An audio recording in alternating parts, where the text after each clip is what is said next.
Hang on. Oh. All right, welcome back. Sorry for the little hiatus from the Shorty Gorham Show. Welcome back. We're here. We got some good guests here on this next episode. We've been awful busy. We're right in the middle of elk season. Chris has had been sick, and we got all kinds of excuses. But anyways, my apologies for Sick and being tired. being gone. Yeah, sick and tired of probably seeing our faces on here, right, Chris? If you're trying to say something to me, I don't hear anybody. I don't see anybody. Yeah, I'm going So to take him off stage. I'm going to dive off of here. You and Levi take it. I'm going to work with Tracy and see if I can get him up to speed. sounds good. Well, we've already introduced him to you vaguely without his presence being here. We've showed you the pictures of the infamous, legendary Levi bin Laden or Osama DeLeon. We're here with my very good friend, co-worker, boss, Levi. How you been? Good, buddy. Good. Had a good flight coming up. Connor and I come up today in a helicopter. Yeah. How was that ride? You guys left Tilden, Texas. Connor is your pilot. You guys left Tilden, Texas this morning and just landed here a couple hours ago. So how was the trip? Did you get to fly it at all? No, he didn't let me fly. No, he took the controls out and stuck him in the back of the helicopter, so he didn't let me fly at all today. Probably for good reasons, huh? Probably have real good reasons since I've never flown a helicopter before. But hey, there's a first time for everything. Well, yeah, there's the first time to crash too. Right. Yeah. So how's things in? I heard it's been hot. Obviously, you and I are both wearing a little light coat right now, so the weather, we got a little breeze. Weather's nice up here. Not sure exactly what the temperature is, but you guys have been hot down there in Tilden, Texas. And I'll tell you what, we've had this last little cool front come through and kind of pulled the moisture out, and the mornings have been great, been in the 60s and 70s. But oh man, throughout the day it's warmed up to 101 to 102, and we sure could use some rain bad. Yeah. Well, that's every rancher and farmer's complaint. We can either use the rain or we got too much rain, it seems like. But more I will common never, so down there is you could use the rain. I'll never complain about the rain. What's what would be? Do you know the average rainfall down there in that part of the country? Oh man, I do not. You know, it's kind of feast or famine. You know, it'll rain, you put a bunch of hay up, and then it won't rain for 6 months. Yeah, you just gotta prepare for the worst and hope for the best. I can tell you that. I remember the first year when I was living down there, just right, just to the west of you guys. The first year I think I was there, or first or second year I was there, we had like 32 inches of rain, which is unbelievable. And Phil told me, he said, don't pray for it to quit, because when it quits, it might not start again for a long, long time. And I found that to be very true. Right after that, we had like 7 years of pretty hard drought. That's Yeah, pretty common for that country. yeah. I mean, like I said, it's dry. I mean, we do have a little cover. You know, right now we've got a ton of quail right now, but man, we're gonna probably have to start putting a little feed out for them and keep them things going. Look like it's gonna be a stellar year for quail unless something drastic happens. But I think we're gonna be all right. You know, we've been running some dove hunts down there. Scott Porter's running all our dove hunts and quail operation in South Texas, and has had some fantastic hunts. He just wrapped up a hunt this weekend, and probably got another group coming in this upcoming weekend. We're gonna touch a little bit more on that here in a little bit, because I find that so interesting, and the work that you guys have done to get that going, and the reward that you guys have already seen from that. But Pulling this stuff up, man. but anyways, the travel. I want to go back to the travel, because I literally, you and Connor landed about maybe 45 minutes after I actually arrived back here on the ranch, and it was I took not an emergency trip, but I had a female come and heat, Dog. one of my dogs come and eat, and so I hated to leave because we have these elk hunts coming up, starting here in the next couple of days, and so I had that female come and eat, and I've been planning on breeding to a male, and we won't talk about the male I bred to or whose it was. Good friend of mine. He doesn't breed any outside dogs, but I actually early in the week I decided I better go, and so I just took a trip out, 24-hour drive one way, 1,551 miles from the house, and drove my butt off. Went out there, got the female bred. The first day I got there, we had hunts, so I wasn't exactly sure. I pay pretty close attention to when they start to bleed, and I wasn't sure if I was exactly accurate because we were so busy. I was fairly confident, but not 100%. So I just hauled butt, went out, drove 24 hours one way. Got the female bred the day I got there. Went and hunted for a day. Bred her again the next day. We hunted that day too. So I hunted 2 days, and then yesterday morning before I left, we bred her again. So we actually got them stuck 3 times. It's crazy what we do for these dogs, but it's one of those things. This is one of, if not the absolute best females I've ever owned, and her lineage is very, very powerful. And there's another, if you're in the know, there's another famous lion hunter that has a full littermate brother to her. That's one of his best dogs he's ever owned, and so we were pretty adamant about getting this breeding done, and so I took the trip, man. And I'm not gonna lie, if I sound a little bit silly on this podcast, it's probably sleep deprivation, because I have drove my butt off and got sleep in the doings. But that's just kind of, it is what it takes to make things work. Like if you're not willing to put out the effort to be successful, you're probably not going to be successful. And you guys have absolutely done that down there in South Texas on these dove hunts. So I know you can't tell your secret recipe, but tell us a little bit before let's dive back.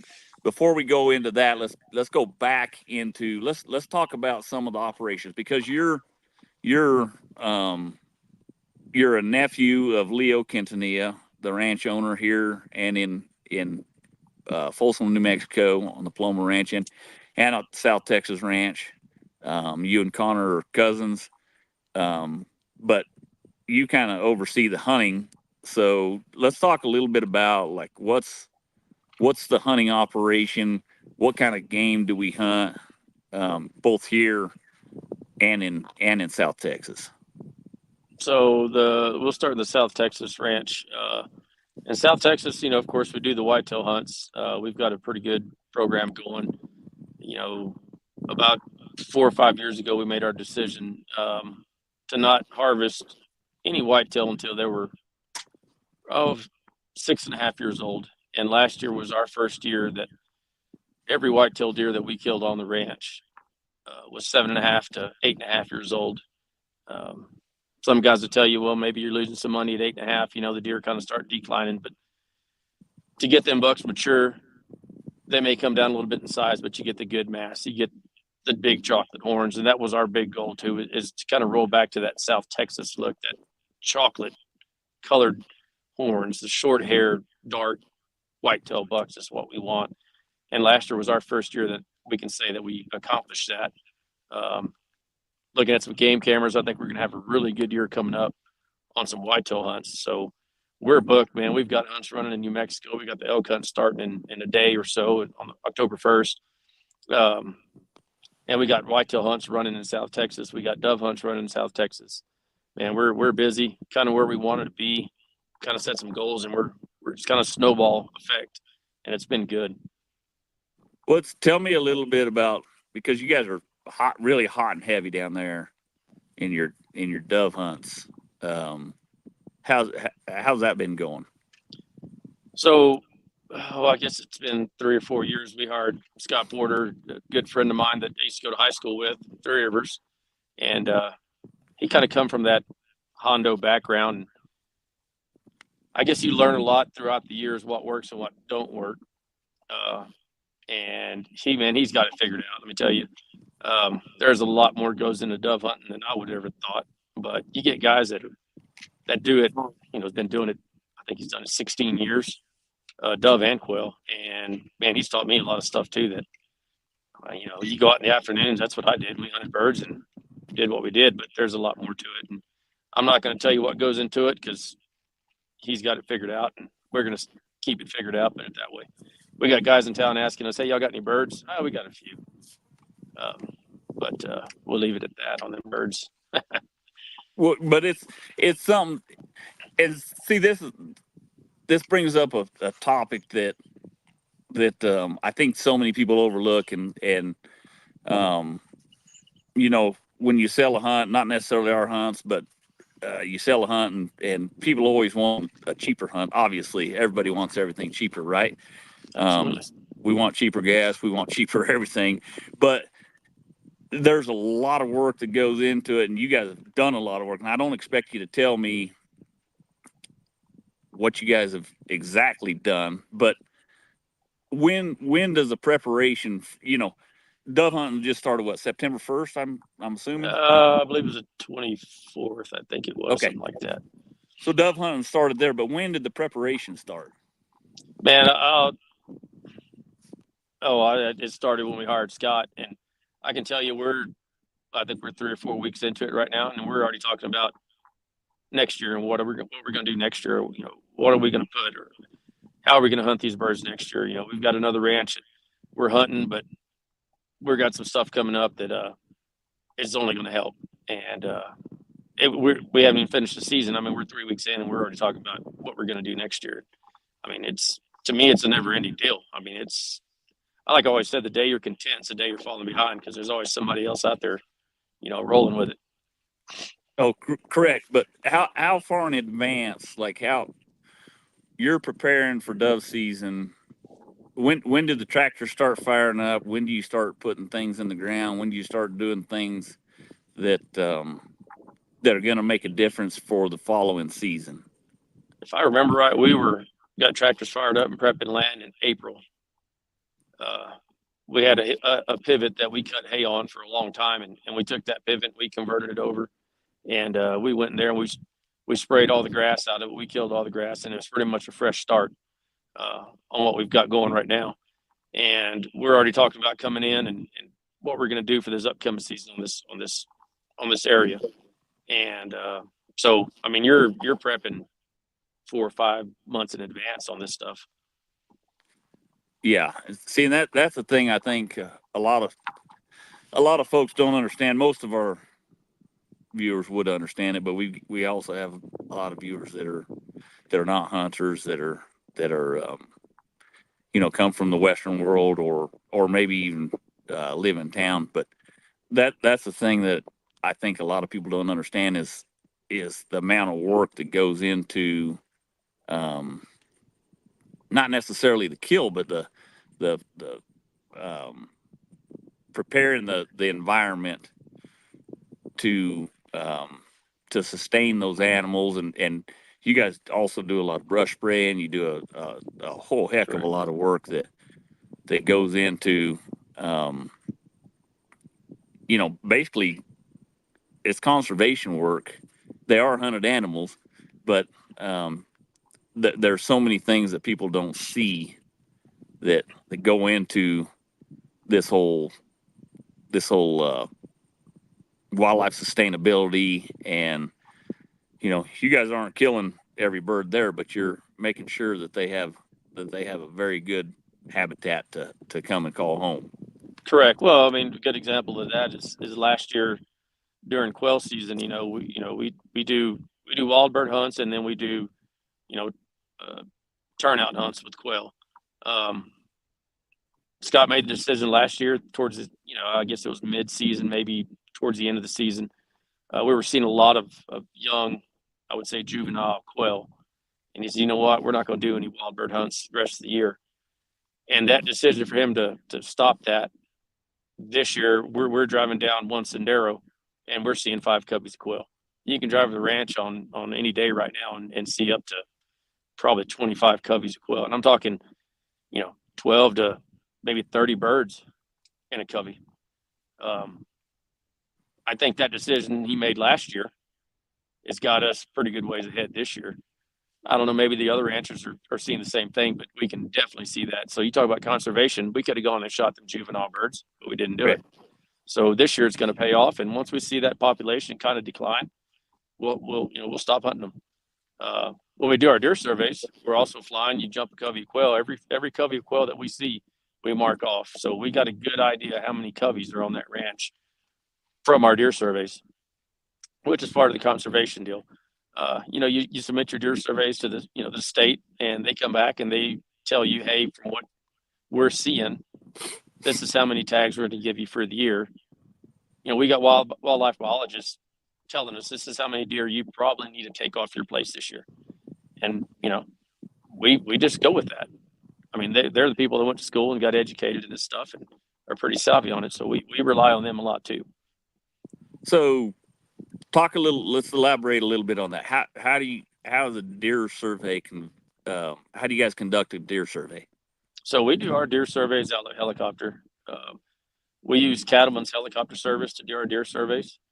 We'll come in, I believe we do our survey in November.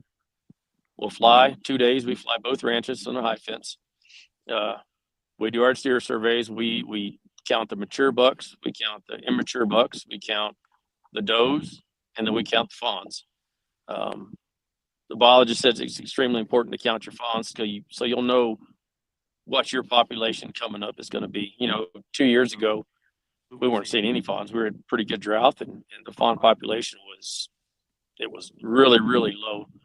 So it's funny how Mother Nature, this year we had a really good year coming in. Everything was good. Lots of twins, repopulate. So from what we see, what the biologists tell us is what we run our hunts off for the year. We can only take so many mature bucks off the place, so many does. Last thing you want to do is get your population so low that you're struggling. So basically what you're telling me is when you're counting those fawns, you're really kind of looking, if you're killing 8-year-old bucks, you're looking 8 years ahead at what you're seeing today. Absolutely.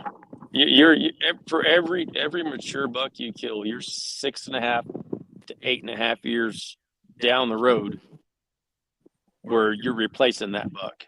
I mean, it seems like a long time, but if you don't stick to that, you go in there and shoot them, 4.5, 3.5-year-old bucks, maybe 155, 160 inch 4-year-old. But if you take those out, well, you're going to have a big gap there. Does I would assume that especially in a when you have a low volume of recruitment, you're not seeing very many fawns. Does the predator have anything to do with that? Do you guys get a little more harsh on the predators, especially when you're in a drouthy year or you have a poor fawn recruitment? Well, the predators, I mean, that's a never-ending deal. I mean, coyotes and bobcats will do a number on your deer herd. And we do MLD pins on our ranches. So, we're catching 20 does and 1 mature buck off our ranch. And, our pins got predator wire underneath. They've got hot wire. So we do everything we can to keep a coyote or a bobcat out of that pen. We catch our bucks and does in November. They breed usually around September the 10th to the 15th. It's kind of a peak rut for us. And them deer stay in there. We just open the gates to our DMP pens. And the reason we do that, we want to get them fawns as big as they can get. So when a predator does, say try to catch them like a coyote or a bobcat, whatever, they have a pretty good chance to get away from them. A lot of people will breed and turn out right away, but we've taken that investment or you've got to feed these deer in the pen all year long. You don't have to, but that's the choice that we made to do. And I think that's going to get us further down the road on our breeding program, and it is working. I know for a fact that it's working. What's an MLD pen, and can I just go build a pen and catch some deer and turn them loose in that pen and put a buck in there, or what's the restrictions on that? How's an MLD pen, and what is it? So I misquoted. It's not MLD. It's a DMP pen. DMP. Okay. And so DMP, yeah. So basically, you go catch 20 wild does on your ranch, and you catch one buck on your ranch. I think the reason that program works so good, now with this CWD going on in Texas and New Mexico and all these other states, our thought process is if we've never had any MLD stuff on our ranch. I mean, CWD on our ranch. And when you go buying deer and maybe bringing deer in, you always take the risk of bringing that in. Maybe you don't bring it in, but maybe the deer breeder or somebody down the road tests positive for CWD. They're going to continue to come down the line and see where these deer went. We're trying to get away from that. We don't want to introduce that into our ranches by no means. It's a bad deal. I mean, does it naturally occur? And I kind of agree it probably does. But the state has chosen to really regulate this stuff, and we're trying to stay away from the exposure. So, but these pens are not just something that anybody can just go put up. I mean, no, those pens are all regulated by the state. Every pen's got a number. The state regulates all that. So when that gate is opened up, say, this past week we opened our gates up. You've got 2 days to report that. So as soon as those gates are opened up where them deer can freely roam again, you've got to leave those gates open for 30 days. And that's per the state. And then that's, we open up a report and those pens stay open until we recatch again. And then before you recatch, there's an inspection. The pens have to be such and such size. Correct. They have to validate that there's water feed, all that. Yes. So we just built a new pen in one of the ranches. Before you're allowed to catch these deer, Texas Parks and Wildlife comes out. The game warden will come out. They'll inspect the pen. They'll ask you if you have water and if you have feed in that pen.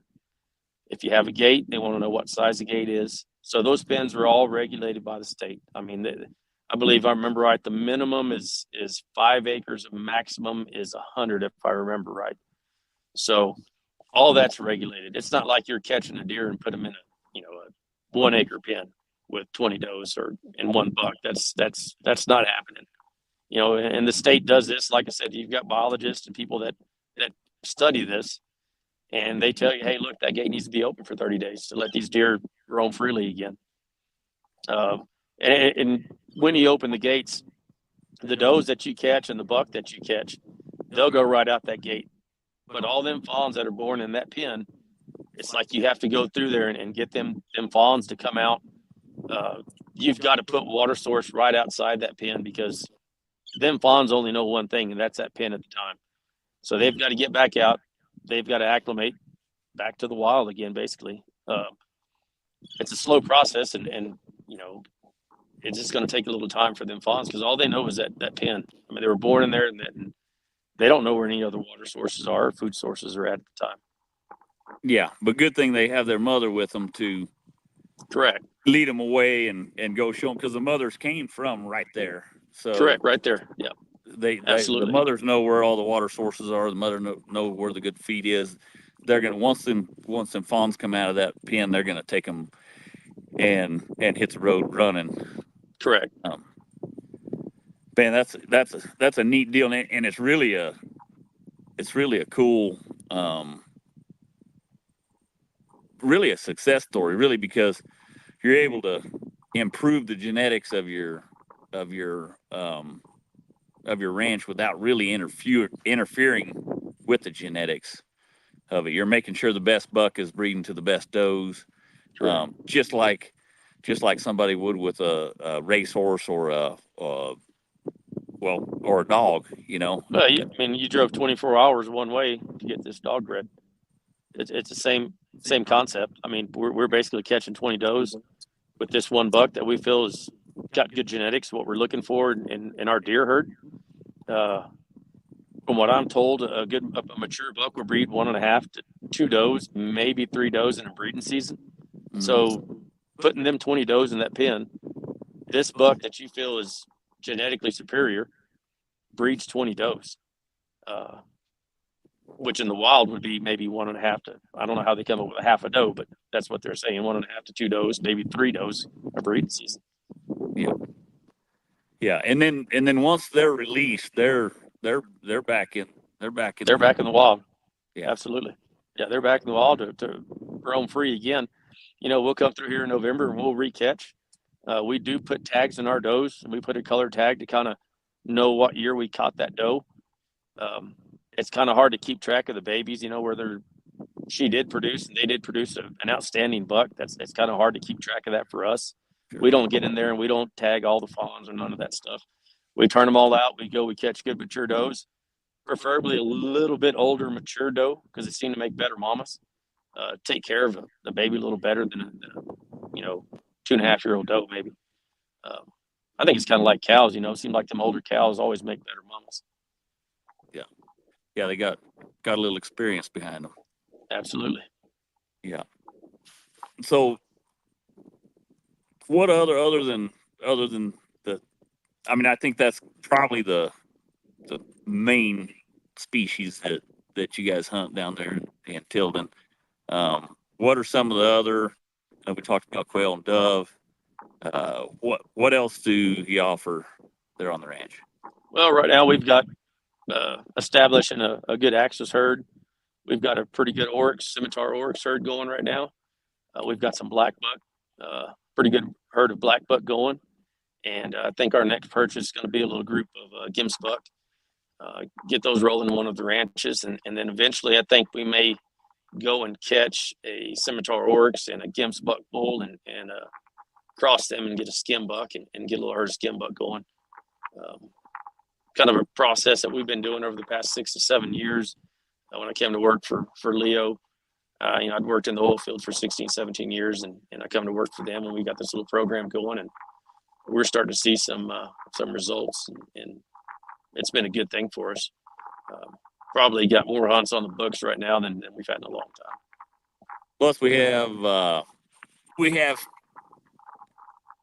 some zebra. We do have, I forgot about the zebra. Yeah, we have some zebra as well. Yep. Turkey.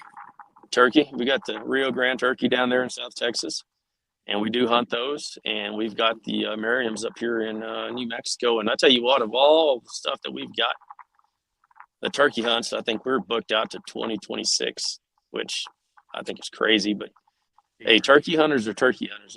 That's a breed. It's a whole different breed of people right there. Let me tell you. They love them turkeys, don't they? Oh God, they'll sit there and camp and call to each other, which I don't understand what they're saying, but apparently they do. Hey, I love it. I think it's awesome. Chris, I just got your message. Sorry, I'm not really good at running this deal by myself. So if you got TL hot, let's go. I led this deal off complaining about my long drive and all that stuff, but my long drive and weariness, being sleep deprived, has little to nothing to compare to what TL and all of his comrades from his part of the world. We got hunters there in Florida that are experiencing the same thing. So bring TL on and let's talk a little bit about what's going on there. He's on there, man. He's sitting in the dark. It's to our benefit that we can't see his face. So he can't be uglier than me. Well, he's not, but well, you didn't even hesitate on that. Thanks, Chris. No, not at all. No, TL Jones, I'm glad to have you on the podcast, on our live tonight. And man, you guys have been living through just extraordinary times right now. Tell us what's going on in East Tennessee. I think you call them shining times, right? The good and the bad, the old shining times. That's right. Well, that hurricane that come up out of Florida saved all of its water for the mountains and just dumped it on us about 20 inches. Insert 18 to 20 inches in the high country, and all that come rolling downhill, gathered steam, and just wreaked havoc on all the infrastructure.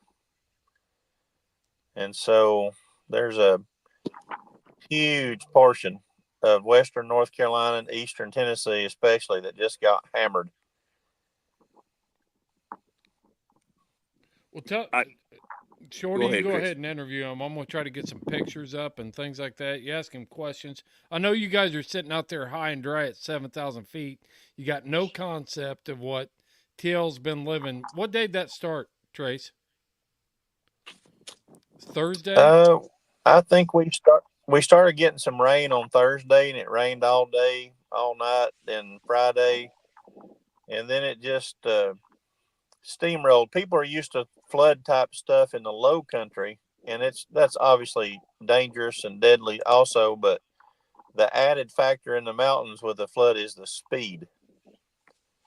You know, if you're in low country, you can be warned that water's coming and maybe have a day to move. Here, if it hits like it did, you don't have time to move. I mean, one minute somebody's house is sitting there in a holler, and the next minute it's going down the river. Yeah. So TL, obviously you're safe because you're here on this podcast with us, but Yeah. I've seen videos of bridges washing out and flood waters, and what's kind of the status right there just close to you? How safe do you feel right now? Oh, it's over now. Okay. Yeah, the water has started receding, and now it's just a matter of cleaning up and trying to get infrastructure rebuilt. And a lot of people are without power, a lot of people without water, and a lot of people still basically like geographically isolated from places that they would like to be able to get to. And there's going to be a lot of cleanup and a lot of supplies that need to be brought in, because the pump station, like in our county, that brings water out of the river to purify to send out to everybody else, is gone. So they're trying to set up a temporary pump station for a limited water distribution. We don't know when that will be up. So between now and then, there's going to be zero water. And then when it gets up, I think it's going to be on rolling blackouts, I would imagine, for a year or better before they can get things built back up. And it'll be probably the rest of my life they're building bridges. Yeah, I was going to say it's going to be a long process to rebuild all the devastation that's hit there. To give you an example of how much water there was, one of the bridges that collapsed, the bottom of the bridge to the river was 70 feet, and the water got up to the bridge. Wow. We've got round bales of hay sitting on top of barns. That's not where they're supposed to go. No, and we have a dam a couple miles from my house. On a normal day, there's about 640,000 gallons of water per second that goes across of it at its peak. Last night, it took a 1.2 million gallons. Double what goes over the Niagara Falls was going over that dam. Wow. And I'm assuming they were letting it out of the bottom as fast as they could as well. They didn't have any say in the matter. Yeah. It went. Yeah. Wow. Yeah. That's incredible. Locally, the worst part about it, and I wanted to make sure I got to share this with this particular community. On Friday, a young man came to my house to pick up a hat named Boone McCrary. Boone is a houndsman, been a houndsman since he was a kid. And he's 32 years old. After we talked, he decided he would go get his boat just on his own and try to rescue a guy off of a roof along the river. And I don't know every detail, so it's possible I could get a little bit of this wrong. But basically, he went in above one of the bridges that had water going over the bridge to try to get to this guy. And he had a jet motor. and from what I was told, the jet motor somehow failed. Yeah. And it washed him down to the bridge, and him and his girlfriend actually got sucked under the bridge and went out the other side, and just miraculously somehow she ended up in a tree. Wow. And they were able to save her, but he hasn't been found yet. Yeah. And so the McCrary family, you know, if you pray and you lift other people up, I wanted to make sure I mentioned them, because he was part of our community of houndsmen, and you know that hits everybody close to home. Yeah, absolutely. And just trying to do the right thing and help somebody else out. Yeah. That's tragedy, but I think it's he also painted a good picture of who we are as a community. Yeah, I want to make sure I say that too while we're on here is, you know, hound people sometimes are known by the worst of the lot rather than the best of the lot. And through this deal right here, you would be shocked of how many people have reached out to me that know me by no other means than social media. And that's because of hound hunting, who've said, what do you need? How do we get to you? How can we get it there? Including Houndsman XP, but also multiple other individuals. And I think that's a good testament for hound people. Absolutely. And that leads me to my next question. What can we do? What can we do to help you from over here in New Mexico, from California, from Colorado, from where? What can we do to help? We're just trying to get everything situated right now to see what we can do, because up until late last night, we were basically told we were going to be stranded on like an island, with the river blocking us to one side and the mountains blocking us to the other, with no infrastructure to get out. And then somehow they got a bridge open this late last night so we can get supplies across. And I think probably what people here are going to need most is going to be water and things to clean up with. Yeah. Yeah. Is there a projected date? What's the power situation? Well, it's spotty in the county.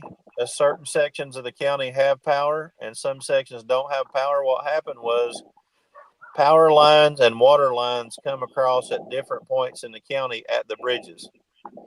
So depending on what section of the county you're in, if your bridge got took out, your power and water got took out. So what we will do with the supplies that is sent to us, I pastor a church, and I talked to our church this morning. We're going to use our building as a staging grounds for supplies, and then we're going to load the supplies and take it out to the people that we find that need it. Just down the road from our church, there was 4 homes completely wiped out. Our church sits 500 yards from that dam. Wow. And so that's what we're going to do. And I told Chris it's an odd thing, because like my family, our farm's on high rocky ground. So you wouldn't know nothing was wrong at my house right now except for our water's turned off. Right. But other people, you know, a mile over here, their house is gone. It just depends on how close you were to the water.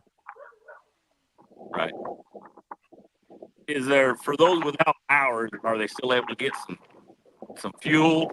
Is there places, you know, gas stations still have fuel around there? Or is it one of those situations where there's no fuel for miles?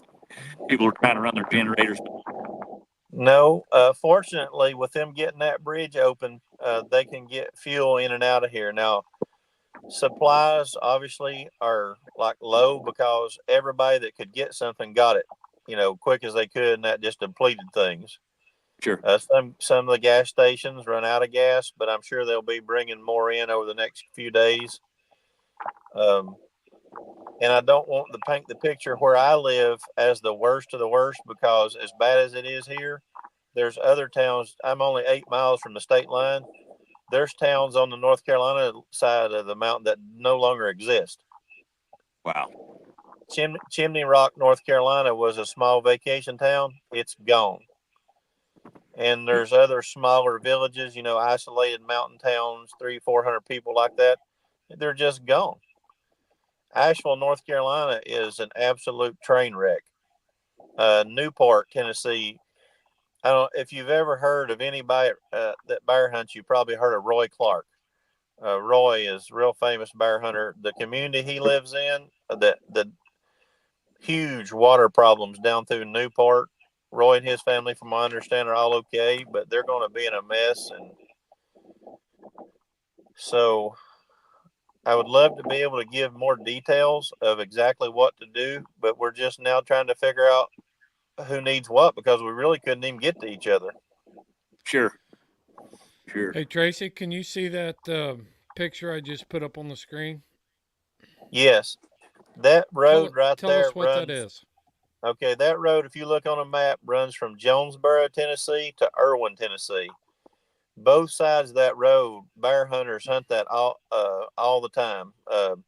The left side's legal to hunt. The right side, I think, is a sanctuary. But if the dogs cross, you leave the guns and go get them. So that road through there between those two towns, I mean, you see the picture, it's gone. It's history. That's the upper end of the Nolichucky River, and that comes all the way down to where I live. That water is a powerful thing to be able to do that in that short amount of time. Wow. Yeah. Well, for instance, they're getting certain things open now, but yesterday when we were in the worst of it and didn't have any idea what would happen, we were completely deadlocked. And for instance, if you're in Irwin, Tennessee, you can no longer go Interstate 26 to Asheville because it wiped the bridges out on Interstate 26 right next to the Irwin Hospital, flooded so quickly that there was 53 employees on the roof that they had to bring in military Black Hawk helicopters to get them off the roof. Hit a plastic factory up there with some people working, and they've already found 2 of them dead, and I'm sure there'll be probably 5, 6, or 10 more that they find. Yeah. And in Asheville, Interstate 40 is closed down going toward Raleigh. If you try to take Interstate 40 back into Tennessee toward Newport, it's completely out. It's wiped out in certain places. You can't go through there now. So I'm trying to get some of the videos up right now. They're loading a little bit slow. But yeah, I've got video of the Blackhawks trying to pick people off the roofs of those communities down there. And have you had any word on Roy Clark or Ira Jones or any of those guys up in there, Tracy? I have not heard from them personally. I don't really know Ira too well, but I do know Roy very well. And I know I text Clay Newcomb and showed him the pictures of what happened near Roy. And he texted Roy's grandson, Rail. Rail's the pastor in the little community there where Roy lives. And he said they were all fine. But their community down on the interstate there at that exit 447 where you turn in to go to Roy's, it got deluged. It was one of the worst places it got hit.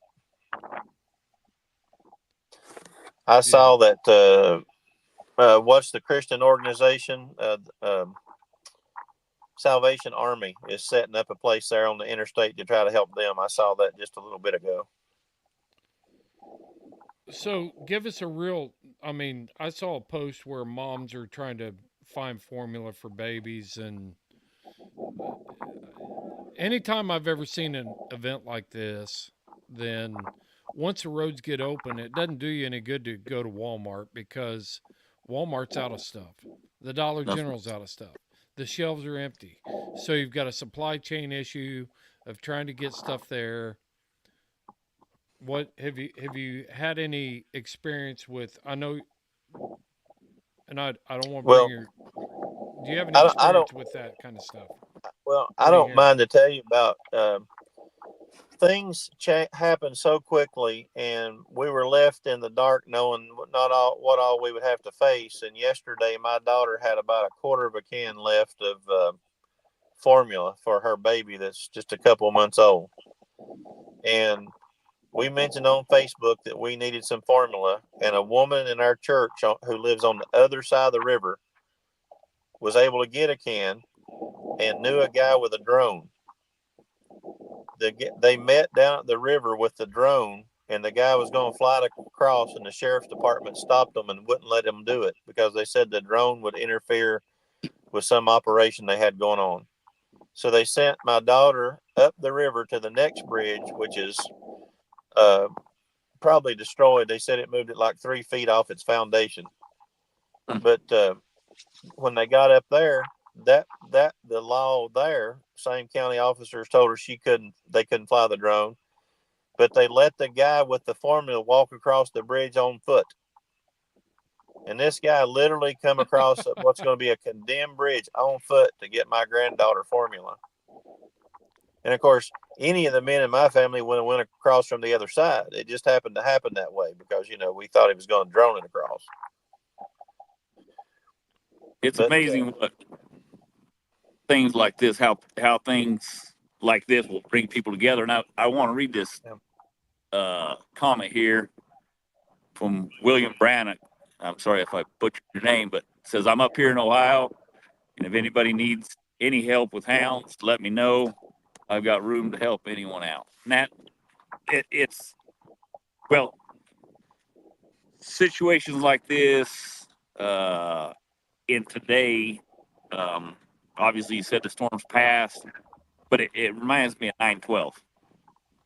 Yeah. When people just come together to make things work. And I think it's a great thing. And but as you learn how we can help, let us know for sure. I'm extremely thankful, and I'm also extremely proud in all the right kinds of ways of how rural people just take charge and help each other in these kinds of times. I mean, people, all the way like you guys, all the way from out west asking how you can help. And in other locations, I don't know you guys except for the hounds. I would never run across you otherwise. Yeah. It's amazing how one common bond can bring us all together. Yep. And we're, like I said, anything you learn, TL, anything that you figure out that your community needs, please let us know. We'll share it with everybody we can possibly share it with. Do our best on our end to try to. Shorty, one thing I might throw in there is if you go to the Houndsman XP podcast page, then what we're doing over there is we've set up an Amazon. It's a registry is what it is. It's a gift registry. And my daughter worked on this yesterday because she set this up for when she was getting married. And you can simply go to the Houndsman XP site. It's been shared over 200 times now. But you can go to that Amazon registry, and TL's wife and daughters worked with us to set up things that are desperately needed in that area. You can simply go there, buy the item, pay for it, and it ships right to TL's church, and then they're going to take care of the distribution. Is how that's going to happen. We can get to that right from Houndsman XP. Yep, you can go right to Houndsman XP. I'm running the link across the bottom right now where people can go and look at that. But all you have to do is go to our Facebook page or our Instagram, check our link tree. You can see that link right there on how to start buying stuff. And you guys got your water shut off right now, right, TL? Oh yeah, absolutely. It's shut off. And what I want everybody to understand too, right now, We're just in the stages of trying to figure out how everything's going to work. So everything that comes in, we will bring it into the church, unbox it, see what's there, and then we will distribute that out as rapidly as we can, because we don't want it sitting there. We want it to whoever can need it. Right. Absolutely. This is how this works. I want you to think about this. And I have a lot of friends because of hounds, and I have a lot of friends because of the Lord. And some of them are both. Some of them are houndsmen who know the Lord too. And so this morning I have a pastor tell me we want to send some money up to help. And after church, he tells me he's sending $5,000. Just sending the money, no strings attached. I tell our church this morning, we had an absolutely incredible service. We were packed out with people singing and praising the Lord, glad to be alive. And I told them, I said, we cannot allow people from outside of here to give us stuff if we won't give right here in our own community. And without any warning or telling anybody to be prepared or anything, our church took up about $4,000 just sitting there. And then another church just called me right before I got on this thing. And then they're sending up $1,000. Other churches are driving up with water supplies.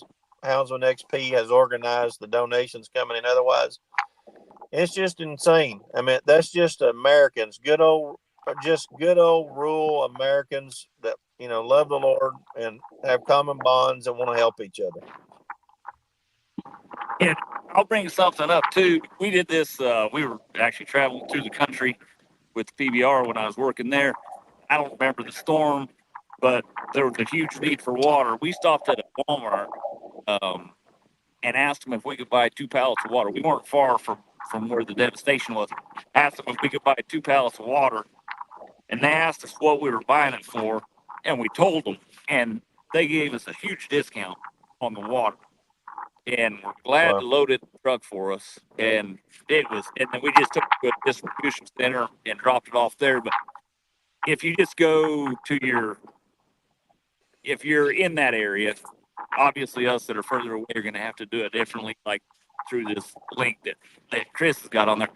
But if you're anywhere near there, you can probably go into your local facilities there, tell them what you're wanting to do, and I would be willing to bet that the branch manager will work with you and help you to help the people that are in need. The main thing that I would add on that real quick, Shorty, is everybody wants to step in and help. Yeah. And that's awesome that they do that. But every vehicle that rolls into Greenville or every vehicle that tries to get into Asheville actually can have a negative effect for clogging up traffic and things like that. So what we did, we found that there was a distribution center outside of the area where people could drop things off, and so you can find those and go drop those items off miles away from the area where you're not disturbing what's going on there, and they will distribute them accordingly, just like your church is going to do, Till. Yeah. Before I get off here with you, and I don't want to take liberties that are outside of my bounds of being welcome on your show, but I can't help but to say this. If you've never trusted Christ as your Savior, you really ought to do it. There is nobody like Jesus. And as much as I love other things in life, when you have these kinds of things and you see a friend at 2:30 that you're probably never going to see again, you're reminded of just how important it is to be saved. And I hope I didn't step outside of my welcome there. Not you didn't a bit, and I will say this, amen to that. You know me better than that, Tracy. Yeah. You know me better than that. So yeah. It's just so important in a situation like this to be reminded of it to me. Absolutely. Never pass up the opportunity, that's for sure. All right. Yeah. Well, Trace, you got anything else for us, buddy? Yep. I want to say something to Shorty. My youngest daughter Lydia, when she found out that I was friends with Shorty Gorham on Facebook, thought I was a celebrity. Hey, Oh my God! I can Shorty's- see his head getting bigger. God, I know. now. Shorty, you're well. Shorty walks into a room and leaves with like 20 new Facebook friends. I'll tell you what, CL, you send me your address and I'll send her something. I'll do that. I appreciate that. She will go crazy over it. Absolutely, anytime, sir. All righty. Thank you, sir. Yes, sir. We our prayers are with you, and let us know anything we can do to help you. Thank you. I really appreciate it. All right. Absolutely. Thank you very much, Trace. Appreciate you. All right, boys. We'll catch you later. Thank you. We'll see you. See ya. Man, if that's not humbling right there, huh? I'm You know, telling you. you think about. I was over here bitching about driving 24 hours one way, and but God, how Those guys, how they'd like to be able to drive 100%. You know, Yeah. absolutely. somewhere, anywhere. Yeah, You yeah. know, Or the thing that people aren't realizing, I've spent a lot of time down there and with Tracy bear hunting and been down there a couple times with one time I think bear hunting, but I've been through there for APA breed days. That area right now is like a third world country. It really is. It was amazing to me that Yeah. he even had the ability to get on alive. And Yeah. the United States, we're so blessed, and it's just a deal where everybody has got. You'll waste $50 in the next 2 weeks and not even think about it. Right. And there's kids down there right now that are going to try to figure out, moms and dads down there are trying to figure out how they're going to get food, how they're going to get water. You heard that the water's shut down. You know, Yep. emergency services are cut off to several parts of that county. There's no time like the present to step up and just visit that. Go to Houndsman XP podcast on either Facebook or Instagram. The links are there, and it's as easy as going in there and shopping and buying it and sending it straight there. Yeah. No. And you know, and it's not just there. You know, Chris. That's one thing we were talking. You know, Levi and Leo and Connor and everybody's talking to our hunters that are supposed to be coming here on the next elk hunt. We've had what Jeff? Yeah, yeah, He's, yeah. Jeff, I contacted Jeff probably 2 or 3 days ago, kind of, or a couple of days ago before this storm hit, and he lives right there on Horseshoe Beach, and I contacted him. I said, "Hey Jeff, what do you think?" He said, "Man," he said, I think we're going to be okay. I think we'll make it." He said, "But he said this storm's going to be bad, real bad." And about this time last year, they kind of went through the same deal, if I remember right. You know, and he talked about people coming together and doing stuff for people. One of his, you know, old coworkers, Scott Witt, last year when they went through this stuff, you know, he texted Jeff and got a hold of Jeff and said, "Hey, what do you need?" He said, "Man, we need ice." So Scott got on the phone and found somebody with a reefer truck and loaded a reefer truck full of ice and shipped it down to Jeff to Horseshoe Beach down that area. And I got them guys set up with a whole reefer load of ice. I mean, he didn't have to do it, but I mean, people just come together and stuff like this. Right. Well, there's always that natural disaster, and from what I'm seeing, they're predicting another one in 6 days, or so. So we really got to keep our eye on the ball here, and anything we can get down in that area right now, if they do get hit again, they'll be prepared to deal with it. So, Correct. I gotta give a shout out to my daughter, man. I contacted her. She doesn't know Tracy. She doesn't know anybody in Eastern Tennessee. I said, "This is what I need. Do you know how to do this?" And she's like, "Yep." And Tracy's wife, Martha, and his daughters got together and sent us up a basic list. But Cora went in and shopped on Amazon and put stuff on there that I would have never thought would have showed up, stuff that I'm never going to think of, you know, and had it all set up there, and people are buying it. Right now, there's been over 200 items that have been purchased that are getting sent there. And it's just How amazing. clever is that? What's that? How clever is that? Good thinking on her part. Yeah. You know, and technology being able to do that far. Well, what I was thinking, Shorty, was I was looking for a point here where I could collect and then drive it down there. Right. And as I'm driving around, I'm thinking, I wonder if we can do this with a registry. And I call my daughter and I'm like, hey, can we set this up? And she's like, oh, yeah, it's no problem. And I'm telling you, within a half hour, she had stuff on there that was just beyond what I thought, you know. And she's like, do you think they need this? Do you think they need that? I'm putting this on there. And boom. I mean, I don't know how many items are on there. There's probably 200 items. And like you said, there can be a negative impact from people trying to take things there. Yes. So to be able to do it remotely like that, and like I said, if you don't want to do the Amazon deal and you're even remotely near where they're at, I guarantee you there's collections.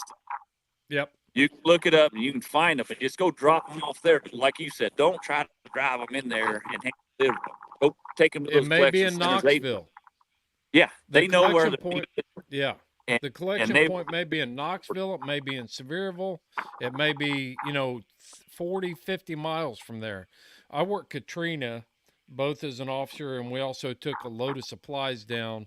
The closest we could get during Katrina as civilians, when we took a box truck of stuff down, was Jacksonville, Mississippi, or Jackson, Mississippi. Everything else, it was like, this is the closest you can get. And it took hours for us. A 10-hour trip was a 20-hour trip. We didn't, gas stations didn't have fuel. When we caravaned down there, I went down and worked Katrina, and we pulled all our assets down there. We pulled boats, we pulled airboats, we pulled, the ribs, we pulled everything down there to work that. And we had to have people going in front of us to make sure, because there were like 50 of us in a caravan pulling all these assets towards Goshen, Mississippi. And we had to have people running ahead of us to make sure that gas stations had fuel for us to stop in and fuel up. Yeah. So it's no joke. I mean, and this is beyond this. The devastation that I'm seeing coming out of there is equal to what I saw at Katrina. Yeah, no. And I saw the Baghdad Highway. Yeah, no kidding. That's what it looks like. And the Baghdad Highway wasn't anything compared to Katrina.